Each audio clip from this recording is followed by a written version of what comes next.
Good evening, my name is Garrett, and welcome to The Last Call. Tonight's final drink is from 13th Colony Distilleries. This is their Southern Bourbon, coming in at a 47.4% ABV, at least 4 years old. Now, for full disclosure, I reached out to 13th Colony Distilleries for a review sample. They were kind enough to send this over for us to take a look at, so just keeping that transparency open.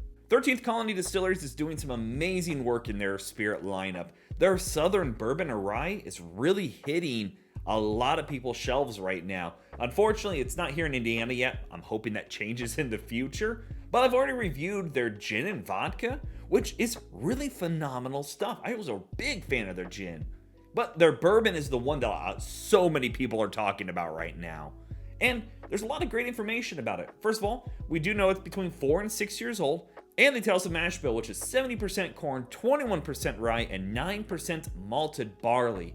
On top of that, their grains, they try their best to source from local areas, which is fantastic. Being able to use the grains from around you makes your profile very unique.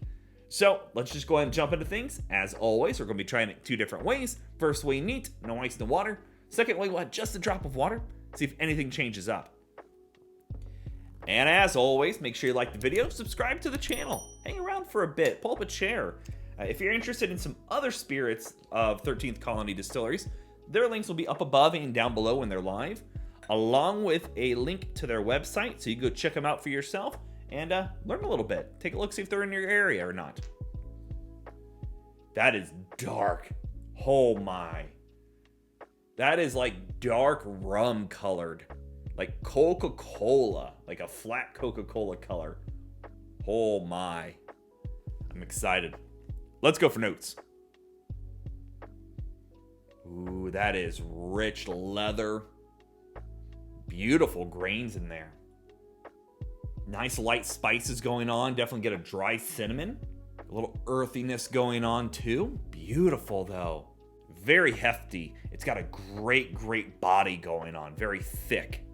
A little bit of a dark, natural cherry, like freshly black cherries picked off the trees here. The corn is very subtle, sweet though. And that little bit of barley is bringing out just a tad bit of waxiness going on. That is very nice on the nose. Wow. No ABV, nothing harsh, no off notes. Very nice age on this one. All right, let's go for a taste. Whoa. That is impactful. The body on this one is hefty again. It came across in the nose and it comes across in the taste as well. Deep, rich, dark oak. Leather, definitely. Well-worn boots. You get a little slice of vanilla in there. It then just keeps rolling with a bit of spice. Definitely that cinnamon note is coming across as well, and I love cinnamon notes. But the body on this, it reminds me of Texas because of how hefty their bourbons can be with a very short amount of time. That has that similar profile. Whoa. Second sip here, I'm getting a bit more of a sweet brown sugar. Beautiful warmth on the palate. And almost getting maybe a bit of like a chocolate or like a cacao note going on. It's not sweet, it's definitely a darker chocolate, but that is wonderful. I just love its body and that little bit of sweet corn you're getting on the taste mixed in there with all this heft. It is not your typical bourbon. It has just got so much more depth character going on here. I love its finish because it gives you that dark chocolate here at the end with a bit of spice. I guess the best comparable way would be the chocolate with spices in it. Like there's some out there that have like cinnamon and clove and nutmeg or a chili spice to it, but it's not spicy, it's just spice flavored. That is divine. I can see why people are ranting about this one. Their double oaked is also another one a lot of people are talking about, but it's such a small batch for them right now. Like trying to find a bottle of that, I hear is pretty hard to do. See what that little drop of water does. Maybe it wakens up some additional notes we weren't finding prior. Nonetheless, Let's find out. Ooh.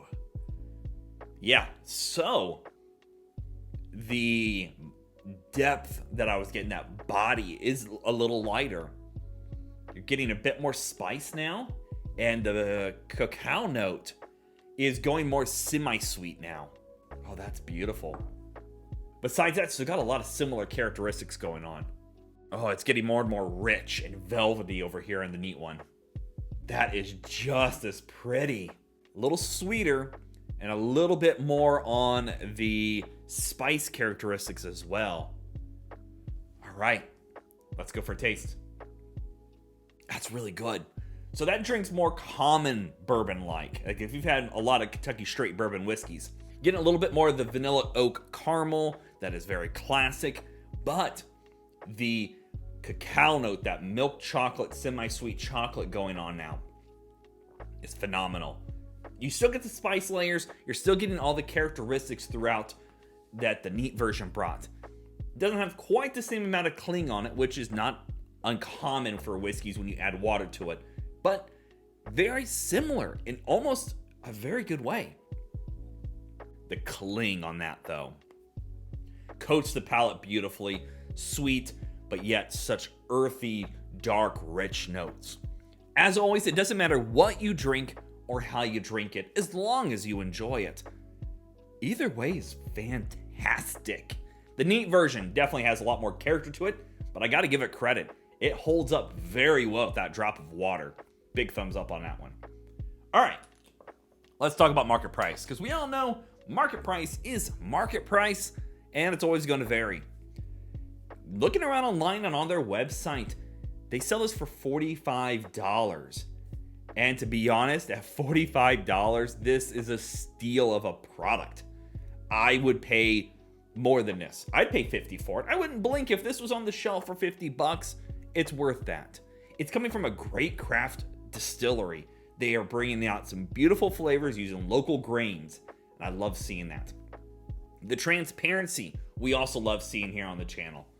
But those flavors really hone in well. I would comfortably pay up to probably close to $55. Honestly, I would pay close to $55 for this, just because of how rich and the depth that has on the palate for the neat version is phenomenal. And again, I see why people are talking about this distillery, because they are doing phenomenal work. Big thumbs up on this one.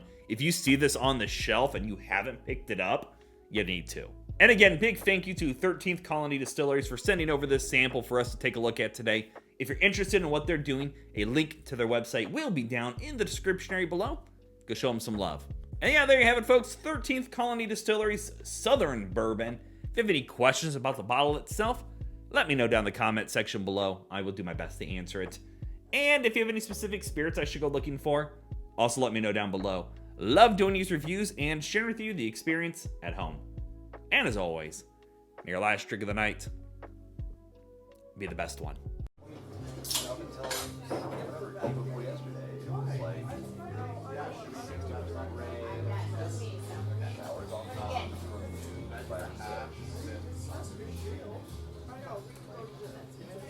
You know, and I really like it might